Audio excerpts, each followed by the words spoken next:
Hello, ayan, oo. Meron akong nabasang isang kwento, isi-share ko lang. Oo, isi-share ko lang sa inyo. Meron akong nabasang isang kwento. Ito ay totoong nangyari. Oo, kasi tungkol to sa isang lumang aklatan. Oo. Sa isang bayan kasi, merong isang lumang aklatan na hindi na dinarayo ng mga tao. Kasi nga mas pinili ng mga tao na mag-cellphone na lang at mag-internet. Kaya hindi na nalalalaw ng mga tao ang aklatan na yun. After nun, wala nang dumadalaw sa aklatan na yun. Isang araw, may isang binatang napadpad doon at naligaw doon sa aklatan na yun kasi ang lakas ng ulan. Siyempre, sumilong siya doon. Oo, sumilong siya doon. Pagkasilong niya doon sa aklatan na yun, ayan, meron siyang nakitang mga libro. Oo, libro siyempre. Nag-ano siya dun, harap siya na mababasa habang nagpapatila siya ng ulan.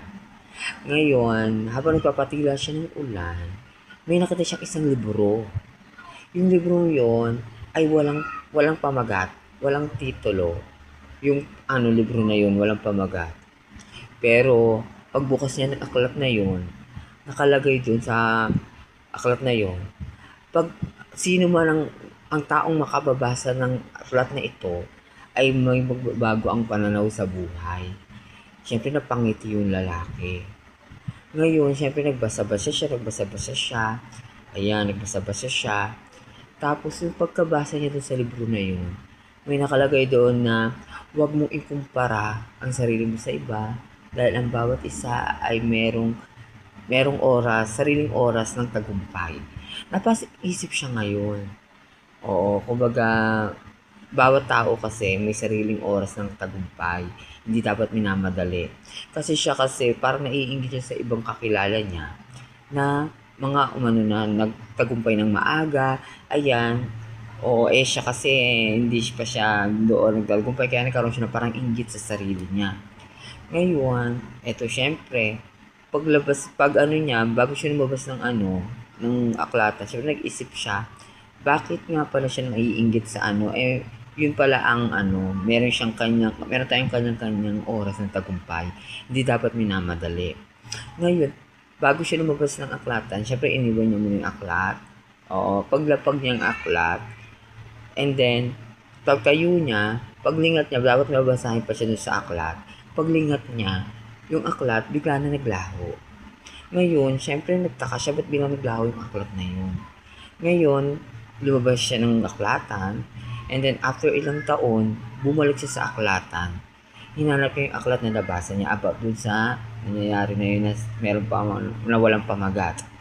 Oo, ngayon, meron doon tagapagmahalaga, yung tagapangalaga ng aklatan na yon.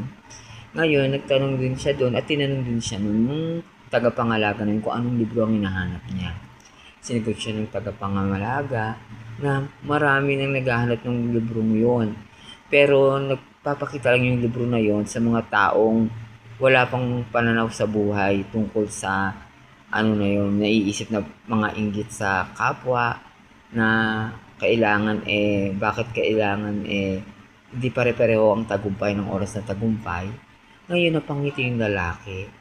Bali, napag-isip-isip niya na hindi malaga ang pera sa buhay ng tao, kundi ang pagtsatsaga at para makamit mo rin yung gusto mong tagumpay na nangyari sa mga kakilala mo. Kasi parang yun hindi mo dapat madaliin ang isang tagumpay kasi pag minadali mo isang tagumpay, madali itong maglalaho. Kaya dapat wag natin ikumpara ang sarili natin sa iba. Kung bakit tayo hindi pa dumarating sa tamang panahon ng ating tagumpay. Kumbaga ang lesson dito at syaga tayo na antayin ng ating time to shine. Oo, para wag tayong mainggit sa ating kapwa. At darating din ang time na tatamasahin din natin ang tagumpay na nangyayari tulad nila. Kaya, ang istorya nito, napaka-inspirable ng istorya. Yung kumbaga yung libro na yun, nagpapakita lang ng talagang may time na lahat tayo'y aasenso pagdating ng panahon. Kaya huwag tayo basta-basta maiinggit sa ating kapwa sa kanilang tagumpay dahil darating ang panahon tayo rin ay aasenso at aahon sa ating pinagdadaanan ng hirap ng buhay. Kaya ayun ang isa sa mga istoryang nabasa ko, isinare ko lang din sa inyo para sa mga taong nawawala ng pag-asa dahil habang may buhay, may pag-asa.